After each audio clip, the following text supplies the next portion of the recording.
Voilà, donc rubrique économie plutôt, maa ngi woon ci éphéméride ba tey donc rubrique économie on va parler de la cherté de location fii ci Sénégal. Sénégal jusqu'à présent location bi dafa cher donte sax nguuru Sénégal adopté na loi pour ñu wàññi prix bi mais jusqu'à présent population bi sentiruñu ko wala mun nañ ci ressentiruñu ko moo taxit nag ñu dalal kii di Amadou Diallo Amadou ñu ngi lay dalal bu baax a baax ci plateau Petit Déj ñu ngi lay dalal bu baax. maa ngi leen di dalal merci ci invitation bi. d'accord tey ñu war a waxtaanee cherté location bi yow loolu ban jàngat nga ciy def wala sax mun nañ ne ban lecture nga ciy def. voilà donc xam nga balaa ñuy woo waxu loi bi je pense que c'est important ñu wax ci wàllu secteur immobilier Sénégal. secteur immobilier. secteur boo xam ne la ci réew dafa war a am doole. c'est important ci économie. parce que li mu ëmb ci wàllu liggéey. ci wàllu filière dafa bëri. menuisier yi mécanicien yi soudeur yi architecte yi avocat yi ñu bëri ñoo ci liggéey soo xoolee comme pays développé comme France c'est 1,5 million personnes qui travaillent dans ce secteur. D'accord. Donc c'est 200 milliards d'euros de chiffre d'affaires. C'est un secteur extrêmement important boo xam ne vraiment war nañ ci gëstu bàyyi ci xel mais nag Sénégal secteur bi soo xoolee à 37% secteur bi c'est un secteur informel. donc loolu bokk na ci loo xam ne war nañ ko gëstu lu tax nag ñi am loyer yu cher Dakar particulièrement à Dakar da ngay xool population Dakar des indépendants jusqu'à aujourd'hui dafa yokk. On est presque à 4 millions de personnes loolu dafa bëre donc loolu tax na ba demande bi lu ñuy ne ci économie soo xoolee prix bi luy déterminer prix d'un bien c'est la demande et l'offre donc demande bi dafa xaw a am doole te offre bi bëriwul donc on a 4 millions de personnes moitié locataire Sénégal soo xoolee Sénégal locataire yëpp moitié Dakar lañu lu expliquer loolu aussi mooy Dakar dafa doon capitale Sénégal te économie Sénégal yëpp ci Dakar la nekk 65% économie bi fii la nekk donc jeunes yi liggéeykat yi ñu nekk ci région yi ñëpp ñu ngi ñëw Dakar donc la demande explose xoolee ci wàllu chiffre su ñuy xool ci wàllu chiffre chaque année normalement à Dakar dañu war a construire plus de 7000 logements alors que Sénégal soo xoolee de 2000 ba 2009 suñu xoolee logements yi ñu construire c'est 1000 logements par année 1000 logements alors que Dakar rek dañu soxla 7000 logements dañu soxla 120 hectares chaque année boo xam ne dañ ko war a lotisser donc demande bi c'est 10 fois supérieur à ce qu'on donne donc loolu expliqué na loolu moo tax ba prix yi yokk deuxième chose aussi matériel de construction yi soo xoolee ci secteur immobilier bi ni ñuy tabaxee kër yi matériaux yëpp dañ koy importer donc à part ciment bi fer bi loo xalaat rek souvent ci pays étrangers yi lay jóge donc loolu aussi bokk na ci loo xam ne mooy tax prix loyer yi ñu yokk donc demande bu forte boo xam ne mënuñ ko satisfaire matériaux de construction yu yokk accès à la terre Dakar soo xoolee c'est 0,2% du territoire national donc amatuñu suuf pratiquement foo xam ne foofu la ñuy tabaxee donc facteurs yooyu yëpp moo tax ba loyer yi ñu cher. dafa mel ni nguur gi moom moo war a xool nu muy doxalee mbir mi. voilà donc solution yi bëre na. donc mais avant solution d'abord yow ban lecture ngay def d'abord ci cherté location yi est-ce que jàpp nga ni jaadu na wala. non jaaduwul parce que soo xoolee niveau pouvoir d'achat sénégalais yi. dafa par exemple une famille au Sénégal surtout à Dakar dépense 35% budget am ci wàllu location loolu baaxul par exemple ku am 100 000 francs tey 35 000 minimum sa 35 000 bi da nga koy dugal ci sa loyer courant ñëwagul jàng xale yi ñëwagul et cetera donc ce chiffre là il est énorme donc il faut que ñu fexe ñu wàññi budget boo xam ne famille yi moom la ñuy jël ñu dugal ko ci location pour ñu mun leen permettre ñu mun def yeneen activité donc c'est extrêmement cher loolu vraiment mënoon ci discuter ku la wax cherul day fekk dafa am xaalis c'est vrai xam nga yaa ngi doon wax ay 35 000 par exemple exemple mais bu ñu xoolee yenn quartier fii ci Dakar fii moom dafa jéggi dayoo ay appartement 200 000 250 000 mais loolu laa doon di wax c'est-à-dire que tey soo xoolee les moyens prix Dakar fii am na zone yoo xam ne minimum ça dépend nag ci standing bi am nga haut standing moyen standing bas standing mais lu ñu jàpp mooy par exemple benn pièce ba 2 pièces il faut nga débourser 200-250 000 pour nga mun a loger sa famille alors que xam nañu que salaire yi fii demeewul noonu SMIC bi c'est 45 000 donc c'est excessivement cher maintenant état bi dafa am ay stratégie yu mu teg yoo xam ne am na yu ci baax am na yoo xam ne mun nañ ci dellu ci par exemple loi bi c'est une des stratégies boo xam ne lu ñu bëggoon mooy d'un seul coup ñu wàññi loyer prix yi mais loi bi am na ay limites loo gis am na ay limites donc mun nañ jàngat limites yi mooy loi bi buñ ko defee mooy wàññi na loyer ñoo xam ne am nañu location mais ñoo xam ne ñu ngi wut location ou bien su nekkee yow gën na nga sa loyer nga war a wutiwaat beneen appartement loi bi géré wul donc loolu waaw demal te gis nañ aussi lenn am na moo di dafa mel ni après bu ñu adopté loi bi suivi des na parce que dañ ne population bi képp ka nga xamante ne dañ la génnee parce que mun na bailleur bi dafa bëgg a yokk prix bi na nga dénoncé wala nga ciy plainte porte plainte mais gis nañ ne loolu dafa mel ni amul benn suivi parce que population kenn ku nekk di nga gis ni da ngay génn sa jël say bagage dem mais duñ dem plainte finalement dafa mel ni liggéey gi daa amul benn suivi. waaw loolu ci bokk na ci yeneen problème yu ñu évoqué mooy structure état yi ñoo xam ne ñooy gérer contrôle secteur immobilier bi il faut ñu dooleel leen jox leen moyen ñu former nit ñi aussi pour que ñu mun a def suivi bi tey amuñu tribunal spécialisé sur ça c'est-à-dire que tey soo porté woon plainte y a tellement de dossiers dans les tribunaux que soo ñëwee c'est difficile nga mun a gagner suivi bi amuñu association aussi de consommateurs boo xam ne am na doole dina mun a défendre consommateurs yi donc yooyu yëpp bokk na ci loo xam ne mooy tax suivi loi bi mu difficile parce que c'est un secteur informel aussi pour nga mën a sénégalais yu bëri jànguñu droit xamuñu donc da ngay gis koo xam ne dañ koy génnee ci logement mais amul recours xamul fu muy dem xamul procédure yi loolu yëpp dafa laaj sensibilisation mu laaj ay association de consommateurs yoo xam ne am nañ doole mu laaj que état bi mettre en place des structures spécialisées yoo xam ne ñooy jàppale population pour que ñu mun a def suivi donc vraiment ci solution yi bëri na. parce que avant solution yi xam nga par exemple am na lu am aussi parce que man récemment dégg naa am na ci ne kooku bailleur la moom kër gi xam nga bon il a plusieurs maisons à Dakar léegi business la ko def mais dafa ne actuellement moom ku xas bu génn ci kër gi daal ci appartement buy am yeneen locataire dana yokk prix bi parce que dafa mel ni moom li état li mu ko imposé arrangé wu ko benn instant est-ce que suñu président yi aussi wala autorité yàkkamtiwu ñu adopté loi ba nga xamante ne jotuñu waxtaan ak bailleurs yi. xam nga dafa tolloon foo xam ne je pense que il fallait que aussi autorités yi ñi agir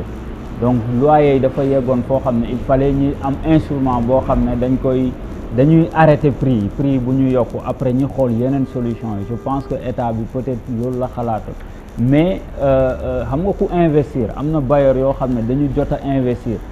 am na un autre problème mooy financement yi ci secteur bi soo demee benn banque pratiquement nga am ci Sénégal boo xam ne dafa spécialisé wu ci wàllu financement immobilier mooy BHS donc coût de financement bi dafa jéggi dayoo taux yi c'est 8-10% alors que dans les pays développés tu as à 1,50 mun nga am financement nga tabax sa kër nga loué ko donc coût financier boobu puisque dafa bëre investissement yu ñuy def ci construction bi dafa cher donc bailleur bi su demee ba def plan de financement ñu financé ko mu am mu compter ci remboursement yi pour mu fay crédit yom bi suñu wàññee lu mu naroon am par mois c'est difficile donc parfois aussi c'est des investisseurs c'est des entrepreneurs il faut ñu comprendre que c'est pas évident. ñu lebi banque bu ñu tabaxee seen kër ci location boobu ci la ñuy xaar pour rembourser ndànk seen voilà donc moom mi nga xam ne moom moo ci frais moom moo dépensé xaalis dem lebi nga ñëwaat après ne ko sàngam moom ngay louer ça pose un peu problème bu amul mesure d'accompagnement. voilà donc mesure d'accompagnement boobu lu ñu mënoon def mooy à la limite ñi def ay subventions pour que vraiment bailleurs yoo xam ne au cas par cas mën nañ ko def au cas par cas parce que bailleurs yi aussi ils ont investi c'est des Sénégalais c'est des entrepreneurs il faut ñu défendre mais voilà donc c'est-à-dire que globalement secteur bi contrôle bu ñu war a def stratégie yu ñu war a teg réforme yu ñu war a def pare gu ñu ko def, donc ça explique vraiment beaucoup de choses. D'accord. Suñu gis aussi am na li am mooy xam nga ñoom dañoo tëral loi mais gis nañu ci diggante gi prix ciment bi yokku na, prix fer bi yokku na entre autres te ñoom ñuy ne ñu wàññi location bi, est-ce que aussi amul benn problème bi am? waaw loolu laay wax, xam nga suñ ciment bi en fait par ciment bi nu mu yokkee aussi c'est parce que soo xoolee globalement au niveau international am na baril pétrole bi moo yokku, donc am na yoo xam ne mënuñ ci dara parce que ça dépend du marché mondial. Donc su nekkee am nga baril pétrole bi yokku na mu jóge de $34 mu dem ba aujourd'hui ay $64, mais tu es obligé nga répercuter ko ci say produit. Donc état bi dafa am benn instant c'est la vérité des prix, il faut ñu waxante dëgg, loolu la ñu appliqué. Donc prix bi yokku na, fer bi aussi yokku na tuuti, loolu aussi day surcharger bailleurs yi, loolu moo tax moo ne la il faut que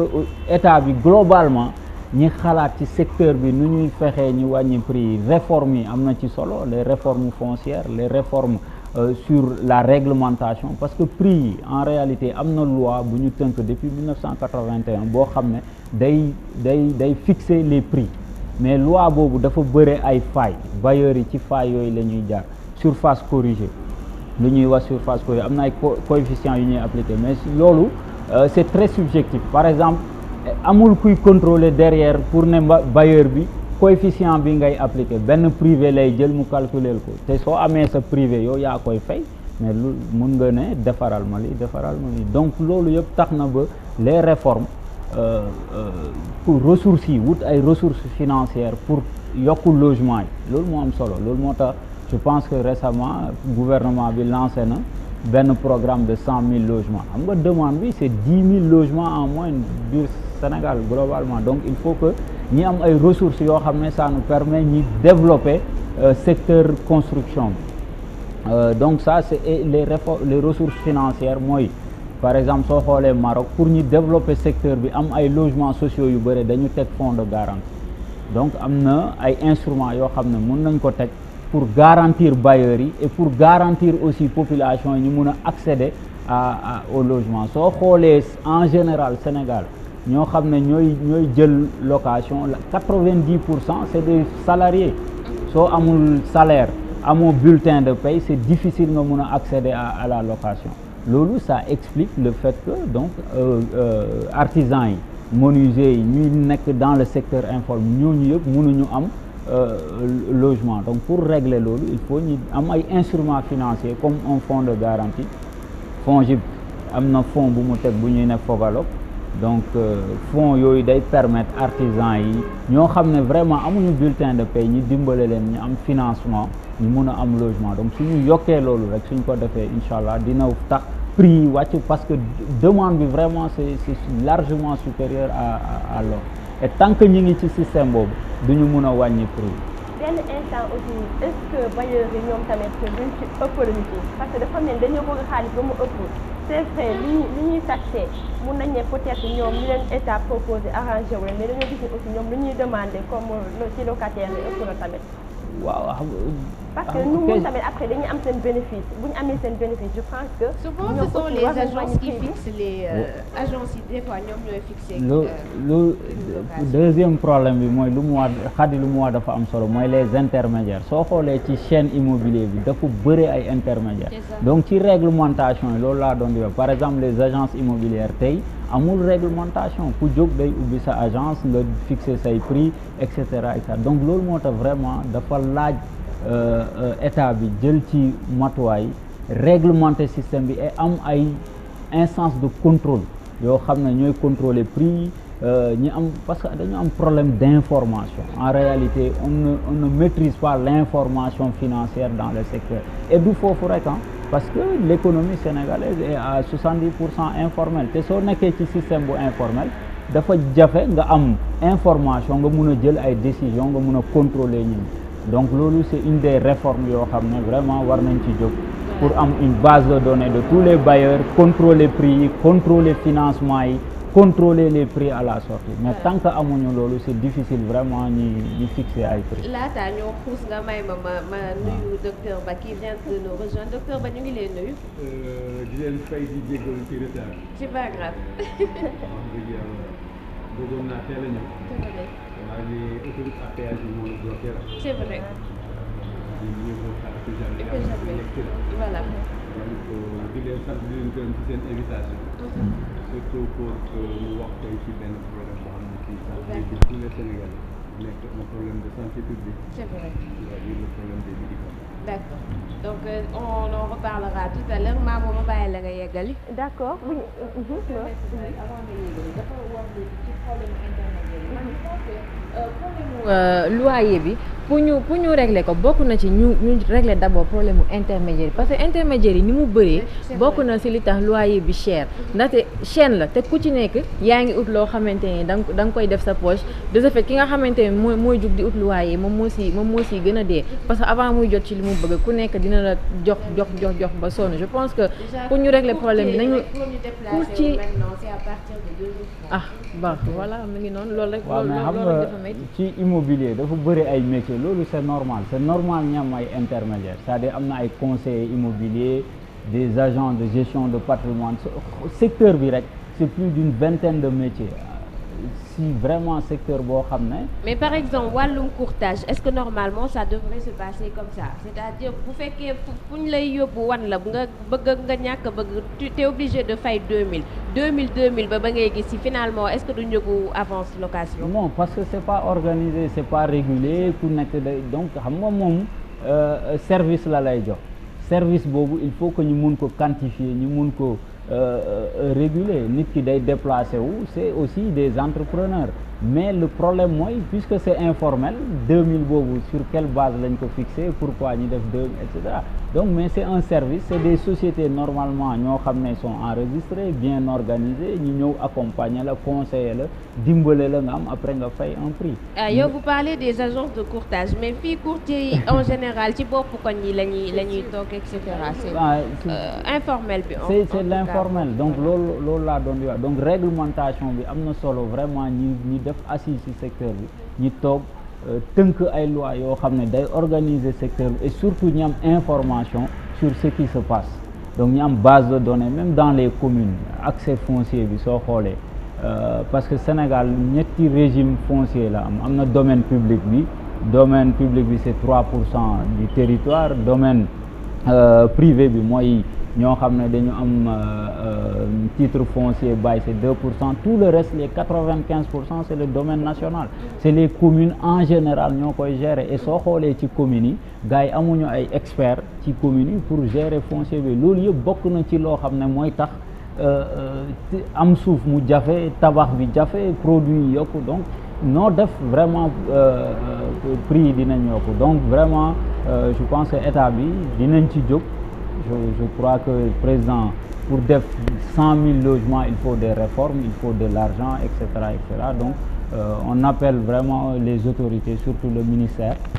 mu jóg ci mën a réguler secteur bi tuuti parce que sinon nga jël 35 ba 40% sa budget familial nga dugal ko ci location dafa métti. dafa métti kay parce que sénégalais yi dunduñu li lépp li nga xam comme payoor maanaam moitié bi yëpp sax ci location lay dugg lenn aussi mooy gis nañu avant ñu lay jox appartement il faut nga génne par exemple 3 mois d'avance aussi métti na parce que léeg-léeg day xaw a métti ci yow pour nga mun a dajale lépp du moment où ñu ne la par exemple appartement bi 200 000 la nga wax a dajale. 3 mois d'avance on pourra même pas xuus foofu parce que waxtu bi xoj nañu Amadou Diallo on vous remercie si sa teewaay. voilà yow it maa ngi lay jaajëfal. temps bi jokki yi la xoj nañu ñu ngi lay jaajëfal bu baax a baax Amadou Diallo ñu ngi fàttaliku ni économiste yi nga xam-xam dafa màcc lool ci lépp lu ñeel wàllu koom. ñu di ñëwaale aussi suñu téléspectateurs yi. voilà donc ñu leen di jaajëfal bu baax a baax ñoom ñi nga xamante ne ñoom ñoo sekkoon